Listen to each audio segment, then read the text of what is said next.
Pero bueno, 7:47 y tenemos visita. Está aquí con nosotros don Antonio Barrera, presidente del Club Cazadores del Istmo, secretario ad hoc de los clubes de caza legal en Panamá. Primero que me estoy enterando que en Panamá, uno, hay cacería y dos, que están organizados. Don Antonio Barrera, buenos días, bienvenido. Buenos días a todos y gracias por la oportunidad, profesor. Y de hecho sí, es muy sorprendente para muchas personas de que hace 20 años ya tenemos una ley que regula la caza legal en Panamá. Ah, hay una ley además.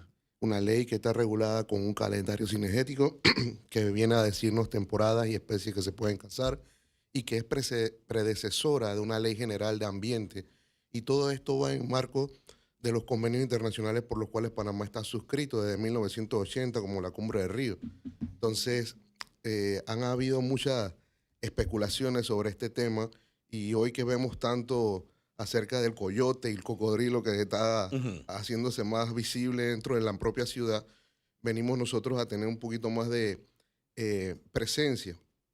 Y a raíz de esto también, porque a lo largo del tiempo también entendiendo que es una actividad un poco controversial y que no todas las personas aceptan, es una actividad totalmente que viene con en la historia humana, una actividad antropológica y que muchas veces la confundimos con películas de Disney, que estamos matando al papá o a la mamá de Bambi, pero yo siempre digo esto, ¿cómo le decimos a una persona que creció con su familia haciendo polleras, haciendo sombreros pintados, que de un momento a otro lo deje de hacer? Entonces, ese es mi ejemplo. Mis abuelos a mí me criaron, me enseñaron a cultivar la tierra, a pescar y a cazar. Y que esas personas, aunque venían del campo y que eran muy pobres en ese momento, yo crecí y pude superarme. Y ahora estoy yo aquí. Y no por eso debo dejar de hacer la actividad. En cambio, hacerla regulada es lo que viene entonces a ser la actividad de la caza legal. A través del mundo, la actividad de la caza sostenida a través de estudios, de permisos y de regulaciones como el calendario cinegético ha venido a salvar las especies. Bien tenemos el ejemplo de el señor Roosevelt en Estados Unidos, que era un conservacionista y cazador. Y que la historia urbana nos cuenta de que el bisonte fue acabado por los cazadores, pero fue todo lo contrario. Era por los colonos, cazaban o mataban los bisontes para que los originarios no pudieran comer, y era la forma de exterminarlos. Y a raíz de las acciones legales, a través de la conservación cinegética, que es la caza como tal, se levanta de nuevo el número de bisontes en Estados Unidos, que hoy en día está en una población saludable. Y es lo que ocurre en muchas latitudes.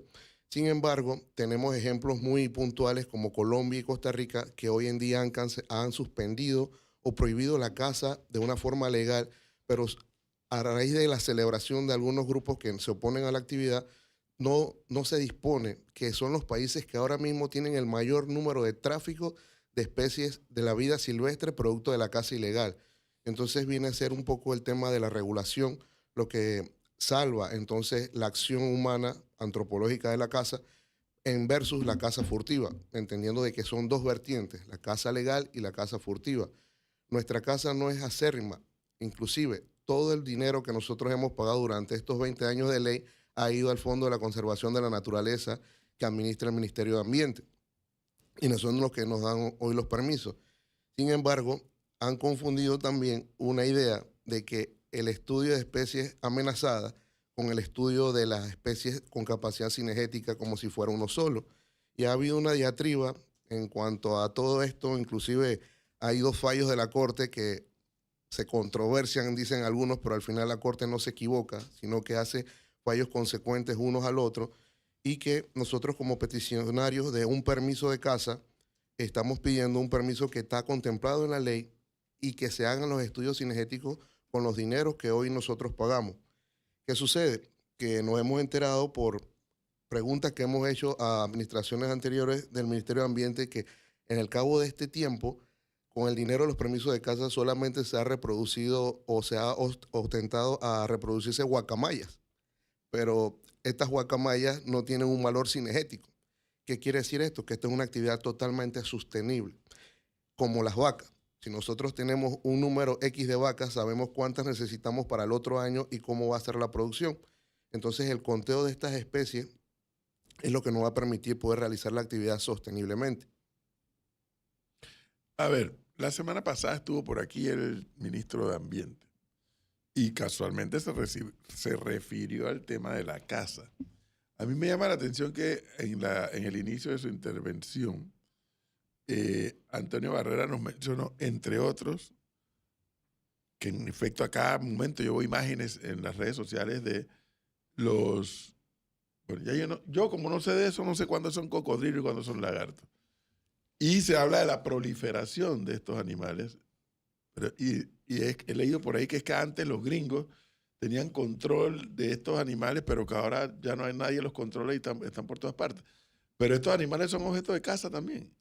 No están contemplados en el calendario cinegético para la caza regulada por la ley, pero es posible su regulación cinegética a través de un permiso de caza control que también está dispuesto en una ley que es la Ley 24 del 95 y que tiene una regulación en la resolución, el decreto ejecutivo 43 del 2004, que permite la caza control y la caza de subsistencia.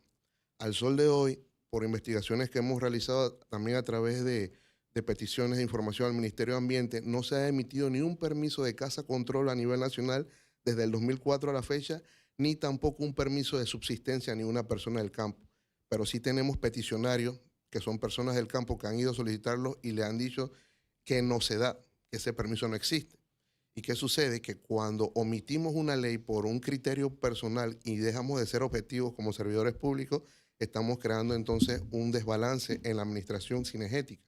¿Qué sucede con el cocodrilo y en este caso el coyote? El cocodrilo acutus, que es el cocodrilo aguja, que es distinto al caimán de anteojos, que es lo que conocemos comúnmente como el babillo, es una especie que está en peligro crítico, según la UICN, que es la Unión Internacional para la Conservación de la Naturaleza.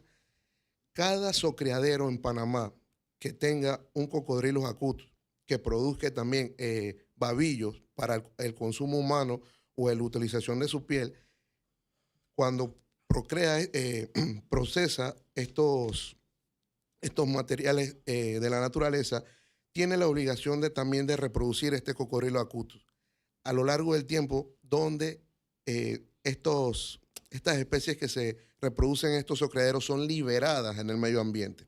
Y a diferencia de lo que tal vez en algún momento se ha dicho de que es porque se le está quitando el ambiente o su hábitat, recordemos que tenemos una ley que protege los manglares, la ley Ramsar.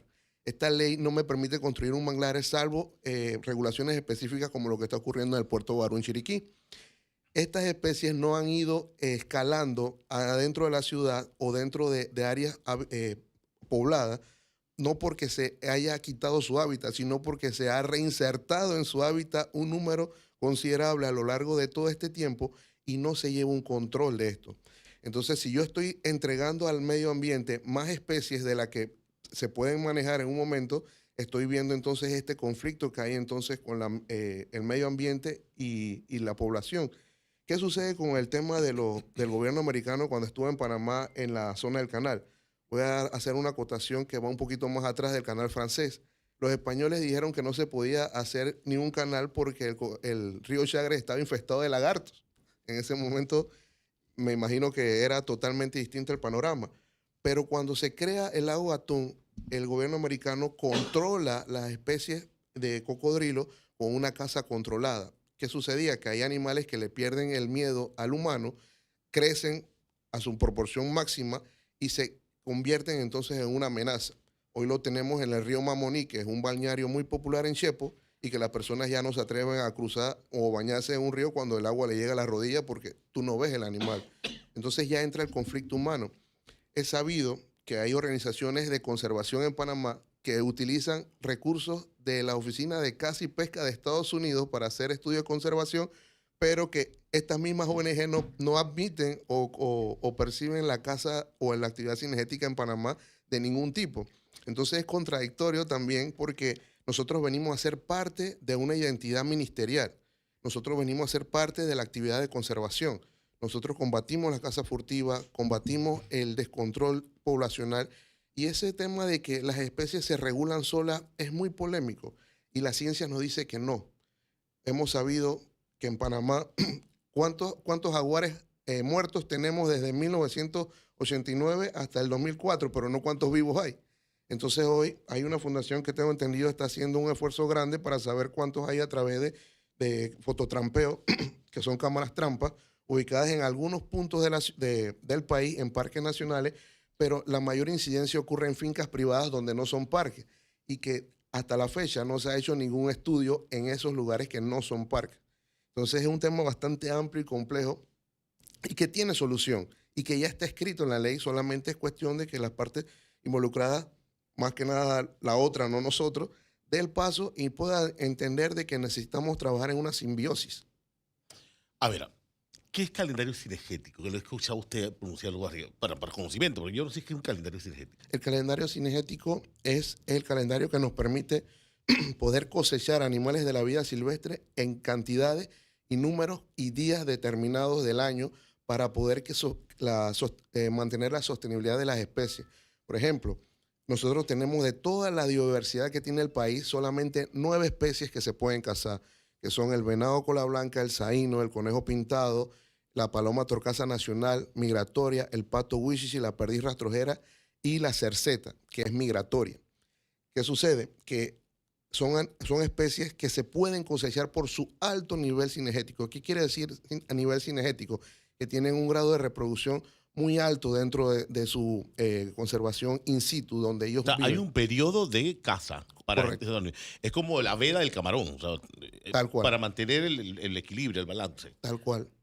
Y nuestra actividad no está ligada a ningún parque nacional o área protegida, solamente en fincas privadas con permisos del dueño que estén a 2 kilómetros del parque y a 1 kilómetro de poblado.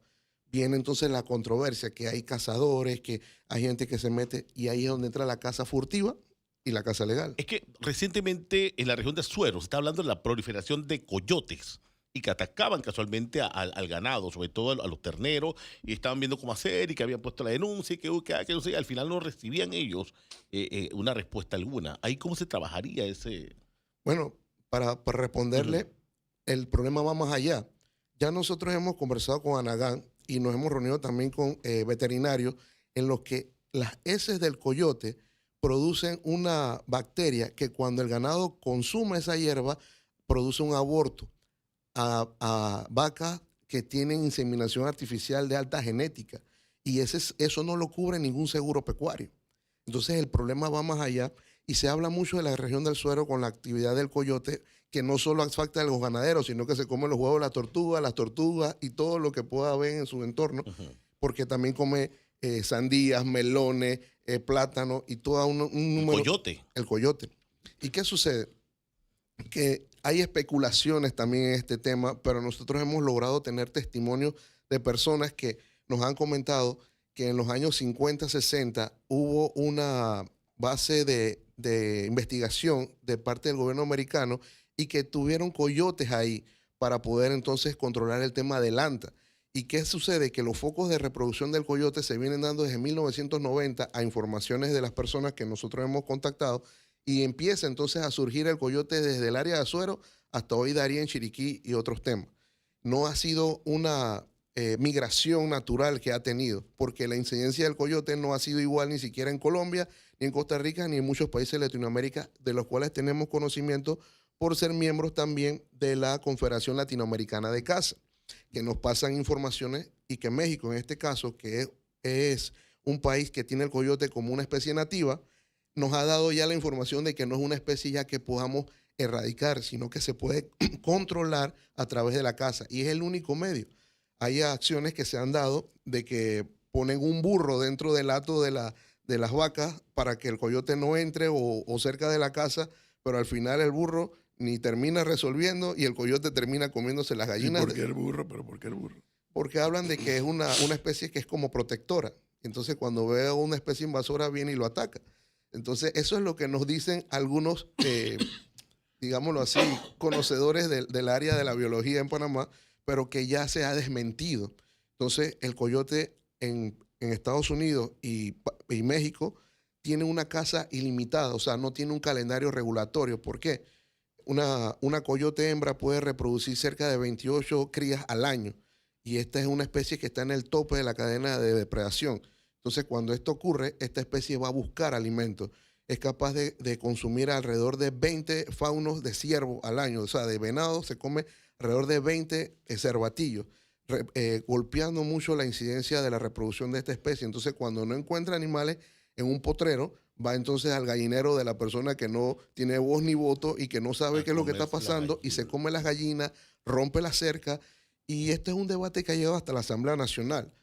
Y en la Asamblea Nacional, algunas personas que se reconocen ellos mismos como expertos han sugerido a la Asamblea Nacional recomendar a las personas del campo poner cercas eléctricas o cercas de alambre de ciclón para que no entren. Y ¿Cuánto cuesta eso? entonces es bastante complicado poder luchar con esa ideología de que la caza no viene a ser una herramienta de destrucción, sino de conservación. Tenemos la actividad furtiva dentro de los parques nacionales que promueve un mercado negro de carne de monte. Y no tanto tal vez como lo comentó el ministro en la entrevista acerca de que es promovida por el narcotráfico. Es que una persona que no trabaja va hoy a un parque nacional y mata 3 venados, los vende a una persona que consume esta carne o que lo tiene como un comercio ilegal y cada venado de estos le cuesta $400 de ganancia, al día siguiente él va y mata 3 más.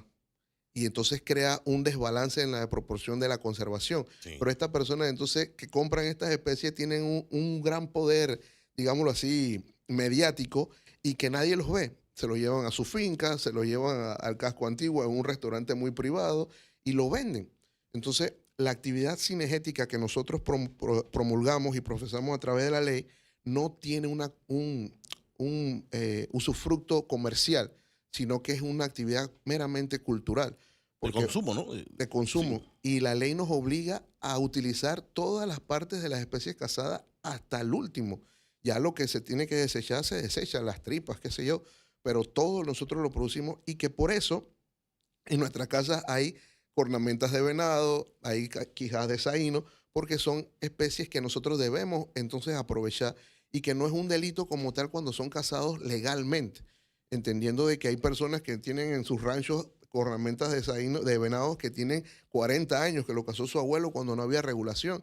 Y que hoy vemos que hay fiscales que llegan y abruptamente cogen a una persona que tiene una casa de 4 tablas de madera y 2 partes de zinc y se los llevan presos y los procesan por tener una cornamenta que tiene 40 años. O sea, esto es ilógico y la ley administrativamente no lo puede penar porque es un delito que prescribió en el tiempo y no había una regulación en ese momento. Aquí me mandaron, profe González, me mandaron el calendario cinegético, ¿no? Correcto. Y dice venado cola blanca de julio a noviembre. Correcto. Y dice 1 por grupo de 5 cazadores o más por fin de semana. Correcto. Eso no quiere decir que solamente se puede cazar un venado por fin de semana de julio a noviembre por grupo de 5 o más cazadores. ¿Y quién da fe de que eso se cumple?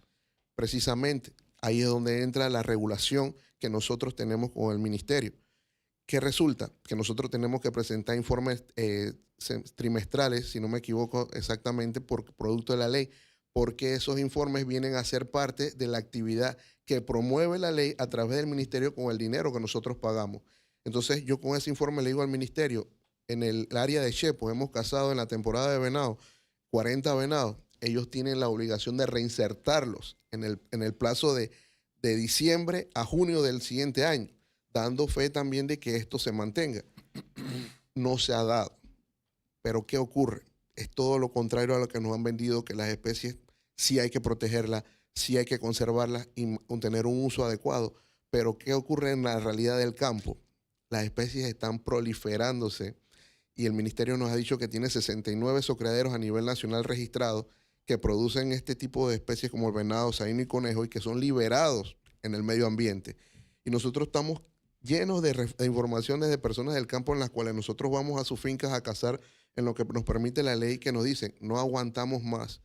Me dieron el informe lastimosamente la semana pasada que en el área de Río de Jesús, en Veragua, envenenaron a 70 saínos porque se le están comiendo el arroz, se le están comiendo las yucas, se le están comiendo todos los siembros que ellos tienen, que son los alimentos que ellos mantienen para su ingesta anual. Pero ¿qué pasa en este momento? Ahí nos tenemos que dejar de ser técnicos y ser más humanos. no se trata de conservar por conservar, sino conservar con una justa medida. Entonces, ha habido un fallo en la Corte del 2023 que supuestamente prohíbe la acción de estas especies en la actividad cinegética, en la caza como tal, porque se toma como válida una información que dio el gobierno pasado, en ese momento a la Corte, y que ya en este gobierno hemos descubierto que entregaron información que no es verídica. Hemos solicitado al ministerio, muy generosamente nos ha dado la información, y que no hay informe de estudios científicos de campo escritos y redactados por el ministerio del 2016, que fue el último estudio de especies amenazadas. Se reunieron en una mesa y por criterios personales dijeron, vamos a ponerlo en peligro porque pensamos que no tienen un número suficiente. Y han tomado esto como bastión para poder suprimir a las especies del calendario cinegético, que tiene también una explicación muy puntual que dice, hasta que el ministerio o la entidad reguladora no haga los estudios correspondientes, se basará en el siguiente calendario cinegético para la actividad de la caza. ¿Y qué sucede? Que el estudio de especies amenazadas es distinto al estudio de especies con capacidad cinegética. ¿Por qué? Yo cuento cuántas especies de estas 9 que puedo cazar existen o el aproximado para poder tomar entonces de ahí un número y poder ejecutar la actividad. Y el estudio de especies amenazadas es el listado de especies que están en Panamá y deben ser catalogadas en alguno de los 9 taxones que tiene los convenios internacionales. Y aquí entra un tema muy importante. Cuando Panamá se suscriba a los convenios internacionales para la conservación, en este caso la UICN, con estos estudios no dice Panamá podrá, sino que Panamá tendrá. O sea que es mandatorio, obligatorio. Y Panamá no ha hecho esos estudios desde 1980 porque no hay registro. Y solamente hay de las especies de aves que lo realizó voy a decir el nombre de la organización, Audubon, porque es una organización internacional que se dedica a la observación de aves.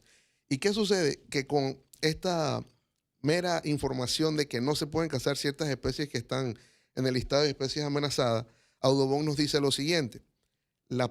El pato cerceta, que también se conoce como Winged Bluetail, migra de Estados Unidos hasta Venezuela todos los años, desde Alaska hasta Venezuela.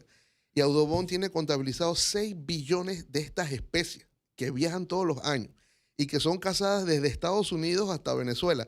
Pero cuando llega a Panamá, Panamá lo cataloga como una especie vulnerable, como que está en peligro. Y es un poco absurdo porque siendo así, 6 billones de aves que migran desde el hemisferio norte al hemisferio sur, digamos que no pasan 6 billones por Panamá, pero que pasará 1 billón, hace daño. Viene entonces la repercusión en el costo del alimento. El pato Wishishi y el pato cerceta son capaces de consumir 1/4 de libra de arroz en sus buches. El pato Wishishi se come en las noches hasta 20 hectáreas de arroz con el pato cerceta cuando se está sembrando, y el arrocero debe incrementar los costos porque tiene que volver a resembrar esas parcelas y los seguros agropecuarios no cubren esos daños. ¿Y qué termina repercutiendo? Que entonces indiscriminadamente, y debo decirlo con mucha responsabilidad, algunos arroceros envenenan las semillas y que esos patos terminan muriéndose, terminan cayendo en quebradas, ríos, se contaminan, mueren camarones, mueren peces, mueren gallinazos y va teniendo una secuela ambiental mucho más grande y que incrementa el costo también del proceso de la siembra o la venta del arroz. Bueno, entonces, yo percibo como que hay un llamado de atención al Ministerio de Ambiente. Nosotros tenemos conversaciones abiertas con el ministerio y precisamente con el ministro, que a mi parecer es un excelente ministro y caballero. Simplemente que siento que no le han dado toda la información correspondiente, parte de estas personas que están tal vez bajo su cargo en este sentido, y que nosotros estamos abiertos al diálogo y queremos ayudar con el coyote y con el cocodrilo y que también se respete la ley legal. De eso se trata. Si hay ley, hay que cumplirla. Si hay ley y no está actualizada, pues actualícenla. Pero algo sí me queda claro de la exposición que acabo de escuchar de nuestro invitado, el señor Barrera, es que se requiere un equilibrio. No se trata de que los cazadores andan con el rifle al hombro matando a todo el que se le aparezca por ahí, a todo animal que se le aparezca por ahí. Se trata, que es lo que yo he entendido, que, bueno, primero hay gente que le gusta la caza y tiene ese disfrute, listo, pero no significa que puede ser a cualquier animal que ande por allí y que se mueva. Entiendo, hay un problema con los patos, hay un problema con los cocodrilos, hay un problema con los coyotes. Y los mamíferos grandes también. Porque aquí en Panamá, ¿como cuál? Grande. El saíno y el venado y el conejo. Porque como son especies que, ya le digo, se reproducen mucho, el campesino en estos momentos que vivimos, nosotros en la ciudad tenemos una condición de vivir en pobreza coyuntural, personas que cobramos un salario y que solamente nos alcanza para el vivir.